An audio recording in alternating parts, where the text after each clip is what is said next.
बिहार में गवर्नर कोटे से मनोनीत किए गए 12 विधान पार्षदों को लेकर सुशासन बाबू बुरी तरह से फंसते नजर आ रहे हैं। दरअसल पटना हाईकोर्ट ने 12 विधान पार्षदों के मनोनयन को चुनौती देने वाली याचिका पर आदेश सुरक्षित रख लिया। सीनियर एडवोकेट बसंत कुमार चौधरी की याचिका पर मुख्य न्यायाधीश संजय करोल और एस कुमार की बेंच ने सुनवाई की थी। याचिकाकर्ता का कहना है कि 12 मनोनीत विधान पार्षद इसकी योग्यता ही नहीं रखते, क्योंकि साहित्य, कला, विज्ञान, समाज सेवा और सहकारिता आंदोलन से जुड़े विशिष्ट लोगों का ही राज्यपाल कोटे से मनोनयन हो सकता है। संविधान के प्रावधानों के मुताबिक भी याचिकाकर्ता की बात सही लग रही है, क्योंकि गवर्नर कोटे से मनोनीत 12 एमएलसी के पास ऐसी कोई योग्यता नहीं है। खान एवं भूतत्व मंत्री जनक राम, भवन निर्माण मंत्री अशोक चौधरी और उपेंद्र कुशवाहा भी संविधान के मुताबिक विशिष्ट योग्यता नहीं रखते। हाईकोर्ट के दहलीज पर 12 विधान पार्षदों के मनोनयन का मुद्दा जाना ही सुशासन बाबू की पोल खुलने के लिए काफी है। भारतीय सबलोग पार्टी के सुप्रीमो और वरिष्ठ समाजवादी नेता डॉक्टर अरुण कुमार ने इस मुद्दे पर मुख्यमंत्री को ही निशाने पर लिया। अरुण कुमार ने कहा कि मुख्यमंत्री नीतीश कुमार नीति रहित राजनीति कर रहे हैं। उन्होंने कहा कि संविधान के प्रावधानों को ताक पर रखना सुशासन बाबू की काली करतूत का उदाहरण है। 12 एमएलसी का नॉमिनेशन हुआ है महामहिम राज्यपाल के द्वारा, और ये नॉमिनेशन में ये सब संविधान के तहत है, कोई अपने मन से कुछ कर नहीं सकता है, लेकिन इसमें मनमानी हुई है, ज्यादती हुई है, संविधान के साथ दुर्व्यवहार हुआ है, संवैधानिक मर्यादाओं की धज्जियां उड़ाई गई और उनके द्वारा उड़ाया गया है जो माननीय जननायक कर्पूरी ठाकुर को अपना मानस पुत्र कहते हैं अपने को, माननीय सुशासन बाबू यानी नीतीश कुमार जी। अंडरकवर उन्हीं के नेतृत्व में यह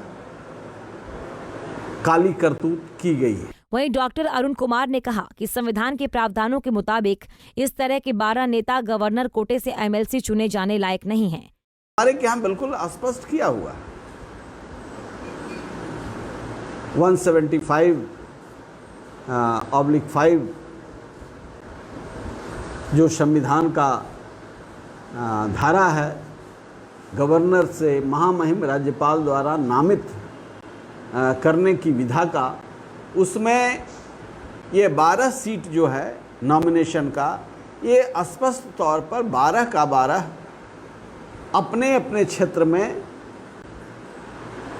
डिस्टिंग्विश्ड क्वालिफिकेशन रखते हों, शिक्षा के क्षेत्र में, स्वास्थ्य के क्षेत्र में, कला के क्षेत्र में, विज्ञान के क्षेत्र में, साहित्य और संस्कृति के क्षेत्र में। आज हिंदी दिवस है, यदि हिंदी का कोई विद्वान इसमें गया होता तो आज हिंदी की प्रमुखता पर एक गंभीर चर्चा होती, स्पेशल हाउस भी बुलाया जा सकता था कि हम कैसे हिंदी और हिंदी की उपभाषाएं, मगही है, मैथिली है, भोजपुरी है, अंगिका है, इन सारी भाषाओं को कैसे समृद्धि प्रदान की जाए, इस पर चर्चा होती, स्पेशल हाउस बुलाया जाता। उच्च सदन इन चीज़ों पर चर्चा के लिए बना है। और इसके अलावे स्नातक का चुनाव होता है, स्नातक को चुनना है, शिक्षक प्रतिनिधि होते हैं। अब संविधान में जो चर्चा है, जो विहित संविधान के विहित मानकों के हिसाब से ये 12 जो लोग चुने गए हैं, ये बिल्कुल उस मानक पर खरे कहीं नहीं उतरते हैं। यह सिर्फ राजनीति है। वहीं अरुण बाबू ने कहा कि नीतीश सरकार ने राज्यपाल को 12 लोगों की गलत सूची भेजकर संविधान के साथ खिलवाड़ किया। महिम राज्यपाल जी को गलत सूची दी गई, गलत सूचना दी गई और नामित कराया गया, इसलिए एक धोखा है और संविधान के साथ खिलवाड़ है। संविधान में विहित मानक की धज्जियां उड़ाई गई हैं और इसलिए मैं कह रहा हूं कि यह इस राज्य के परंपराओं, उच्चतम परंपराओं के यहाँ के डॉक्टर राजेंद्र प्रसाद थे, जिसमें संविधान में बड़ा योगदान है, सचिदा बाबू का बड़ा योगदान है, और पूरे देश में जितना योगदान सभी राज्यों का है वो कम नहीं है बिहार का। और ऐसे जगह में जो सबसे यहाँ का अपर हाउस राजा राधिका रमन सिंह, इसके इसी शाहबाद के राजा राधिका रमन सिंह जैसे लोग इसके